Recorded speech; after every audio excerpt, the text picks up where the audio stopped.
एक बार की बात है कि एक सियार जंगल में एक पुराने पेड़ के नीचे खड़ा था। पेड़ हवा के तेज झोंके से गिर पड़ा।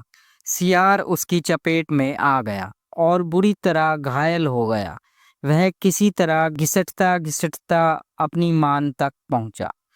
कई दिन बाद वह मांद के बाहर आया। उसे भूख लग रही थी। शरीर कमजोर हो गया था। तभी उसे एक खरगोश नजर आया। उसे दबोचने के लिए वह झपटा। सियार कुछ दूर भागकर हाँफने लगा। उसके शरीर में जान ही कहाँ रह गई थी। फिर उसने एक बटेर का पीछा करने की कोशिश की। यहाँ भी वह असफल रहा। हिरण का पीछा करने की तो उसकी हिम्मत ही नहीं थी। वह खड़ा सोचने लगा, शिकार वह कर नहीं पा रहा है। भूखों मरने की नौबत आ ही गई समझो। क्या किया जाए। वह इधर उधर घूमने लगा, पर कहीं कोई मरा जानवर नहीं मिला। घूमता घूमता वह एक बस्ती में आ गया। उसने सोचा शायद कोई मुर्गी या उसका बच्चा हाथ लग जाए। सो वह इधर उधर गलियों में घूमने लगा। तभी कुत्ते भौं भौं करते उसके पीछे पड़ गए। सियार को जान बचाने के लिए भागना पड़ा। गलियों में घुसकर उसने कुत्तों को छकाने की कोशिश की, पर कुत्ते तो कस्बे की गली गली से परिचित थे। सियार के पीछे पड़े कुत्तों की टोली बढ़ती जा रही थी और सियार के कमजोर शरीर का बल समाप्त होता जा रहा था। सियार भागता हुआ रंगरेजों की बस्ती में आ पहुंचा था। वहां उसे एक घर के सामने एक बड़ा सा ड्रम नजर आया। वह जान बचाने के लिए उसी ड्रम में कूद पड़ा। ड्रम में रंगरेज ने कपड़े रंगने के लिए रंग घोल रखा था। कुत्तों की टोली भौंकती रह गई। सियार सांस रोककर रंग में डूबा रहा। वह केवल सांस लेने के लिए अपनी थूथनी बाहर निकालता। जब उसे पूरा यकीन हो गया कि अब कोई खतरा नहीं है, वह बाहर निकल आया।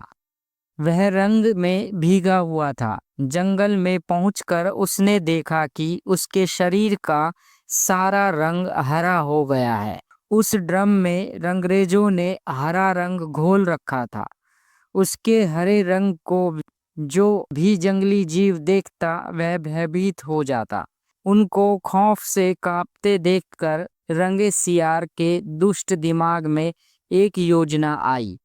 रंगे सियार ने डरकर भागते जीवों को आवाज दी, भाइयों, भागो मत, मेरी बात सुनो।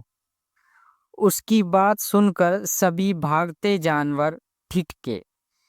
उनके ठिठकने का रंगे सियार ने फायदा उठाया और बोला, देखो देखो मेरा रंग। ऐसा रंग किसी जानवर का धरती पर नहीं है। मतलब समझो, भगवान ने मुझे यह खास रंग देकर तुम्हारे पास भेजा है। तुम सब जानवरों को बुला लाओ तो मैं भगवान का संदेश सुनाऊं।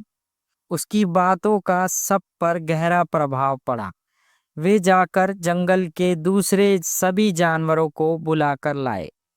जब सब आ गए तो रंगा सियार एक ऊंचे पत्थर पर चढ़कर बोला, वन्य प्राणियों, प्रजापति ब्रह्मा ने मुझे खुद अपने हाथों से इस अलौकिक रंग का प्राणी बनाकर कहा कि संसार में जानवरों का कोई शासक नहीं है।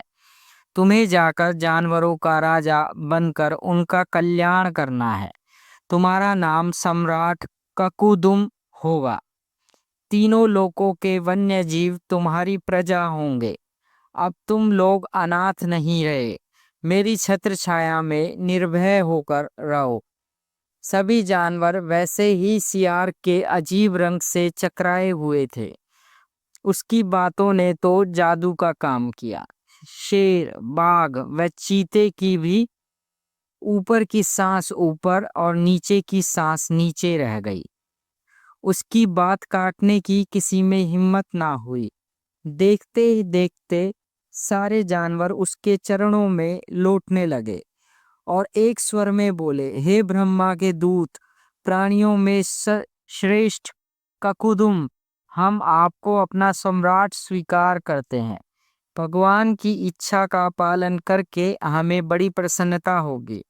एक बूढ़े हाथी ने कहा, हे सम्राट, अब हमें बताइए कि हमारा क्या कर्तव्य है। रंगा सियार सम्राट की तरह पंजा उठाकर बोला, तुम्हें अपने सम्राट की खूब सेवा और आदर करना है। उसे कोई तकलीफ नहीं होनी चाहिए। हमारे खाने पीने का शाही प्रबंध होना चाहिए। शेर ने सिर झुकाकर कहा, महाराज, ऐसा ही होगा। आपकी सेवा करके हमारा जीवन धन्य हो जाएगा। बस सम्राट ककुदुम बने रंगे सियार के शाही ठाठ हो गए। वह राजसी शान से रहने लगा। कई लोमड़ियां उसकी सेवा में लगी रहती। भालू पंखा झलता। सियार जिन जीवों का मांस खाने की इच्छा जाहिर करता, उसकी बलि दी जाती। जब सियार घूमने निकलता तो हाथी आगे आगे सूंड उठाकर बगुले की तरह चिंगाड़ता चलता। दो शेर उसके दोनों ओर कमांडो बॉडीगार्ड की तरह होते। रोज ककुदुम का दरबार भी लगता। रंगे सियार ने एक चालाकी यह कर दी थी कि सम्राट बनते ही सियारों को शाही आदेश जारी कर उस जंगल से भगा दिया था। उसे अपनी जाति के जीवों द्वारा पहचान लिए जाने का खतरा था। एक दिन सम्राट ककुदुम खूब खा पीकर अपने शाही मान में आराम कर रहा था कि बाहर उजाला देखकर उठा। बाहर आया तो चांदनी रात खिली थी।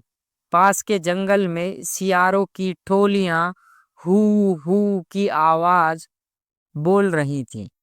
उस आवाज को सुनते ही ककुदुम अपना आपा खो बैठा। उसके अंदर के जन्मजात स्वभाव ने जोर मारा और वह भी मुंह चांद की ओर उठाकर और सियारों के स्वर में हूं हूं करने लगा। शेर और बाघ ने उसे हूं हूं करते देख लिया।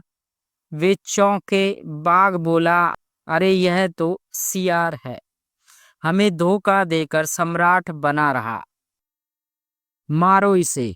शेर और बाघ उसकी ओर लपके और देखते ही देखते उसका तिया पांचा कर डाला। इस कहानी से हमें यही सीख मिलती है कि नकलीपन की पोल देर या सवेर ज़रूर खुलती है। अगर आपको ये कहानी पसंद आई हो तो please subscribe, like, comment and share with your friends. Thank you.